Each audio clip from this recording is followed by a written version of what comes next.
बिस्मिल्लाहिर्रहमानिर्रहीम। ख्याल टीवी के मोअज़्ज़ज़ ख़वातीन व हज़रात, अस्सलामु अलैकुम वरहमतुल्लाहि वबरकातुहू। मैं हूं आपका दोस्त मोहम्मद अली खिज़र और आज की इस वीडियो में हम बात करेंगे ख्वाब में मंदिर देखना, इसकी ताबीर क्या है।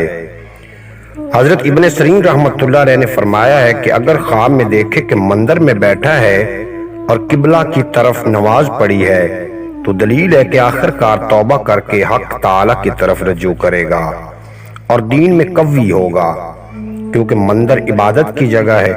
और अगर यहूदियों के किबले की तरफ नमाज पढ़े तो दलील है कि यहूदियों की मोहब्बत रखता होगा और फितने में पड़ेगा। हजरत इब्राहिम करमानी रहमतुल्लाह ने फरमाया है कि अगर अपने आप को मंदिर में देखे तो दलील है कि बेदीन लोगों की गुफ्तार में काम करेगा। हजरत जाफर सादिक अलैहिस्सलाम ने फरमाया है कि ख्वाब में मंदिर गिरजे का देखना मुसल्ला आदमी के लिए खैर और नेकी है और मुफसद आदमी के लिए शर और फसाद की दलील है। उम्मीद है कि आपको आज की ये मुख्तसर वीडियो पसंद आएगी। अगर वीडियो पसंद आई हो तो चैनल को सब्सक्राइब फरमा के बेल नोटिफिकेशन को प्रेस करना, ताकि मुस्तकबिल में अपलोड होने वाली तमाम वीडियो बर वक्त आप तक पहुंचती रहे। इजाजत दीजिए, मिलते हैं अगली वीडियो में। आपको और मेरा अल्लाह हाफिज।